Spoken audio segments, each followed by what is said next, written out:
Hey class! This is our interdisciplinary unit on maps. For second grade, My name is Brenda. I'm Crystal, and this is our presentation for 3212. Hope you enjoy. We selected maps as our topic because maps are a key part of geography. Geography is one of the 4 strands of social studies. It helps students make sense of the world around them. In addition, map-related content is an important part of the second grade state standards. Finally, our unit was approved by both cooperating teachers as maps were a central part of their pacing guides for the month of November. Our unit on maps encompassed several big ideas. Our lessons encourage spatial thinking. Spatial thinking includes processes that support exploration and understanding. An expert spatial thinker visualizes relations, imagines transformations, mentally rotates objects, and remembers images in places and spaces.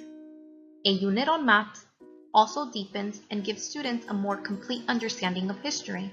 For example, historical maps often hold information retained by no other written source. Finally, through maps, children learn about different countries, their locations, and therefore learn to identify human patterns, an important skill needed to achieve equity-based pedagogical thinking.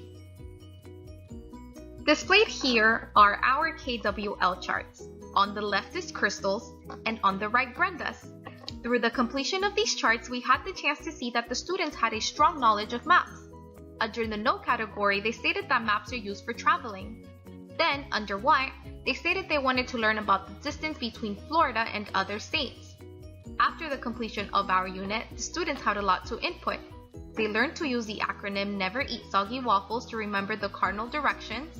They knew that map makers are called cartographers, and most importantly, they learned how to read a map.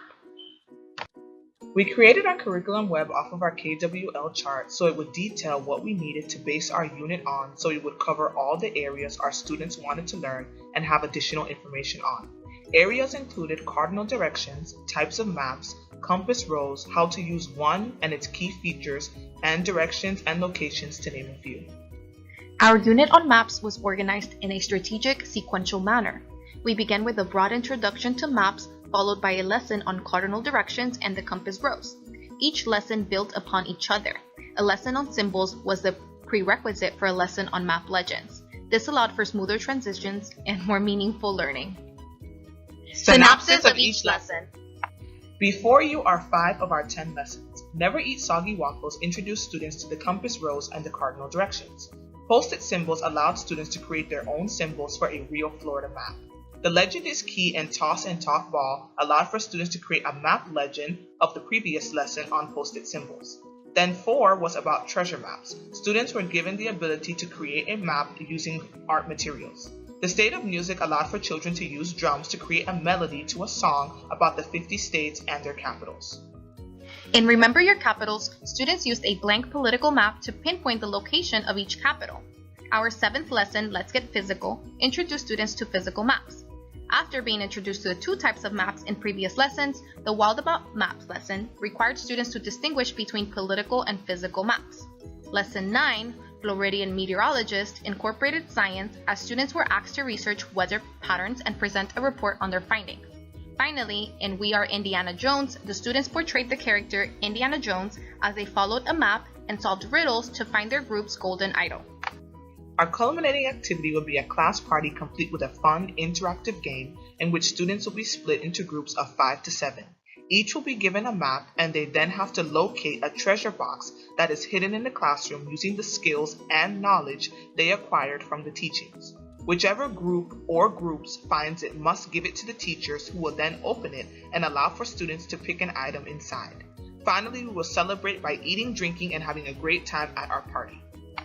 These are 2 visuals from our implementation. The first is a picture of me presenting our intro lesson, Never Eat Soggy Waffles. The second is a picture of the Florida map used in the post-it symbols lesson. Slides 12 through 16 include our book/resources, strategically chosen to enhance our lessons on maps. All of our books are developmentally appropriate. They are for children ages 3 through 8 or pre-K through grade 3.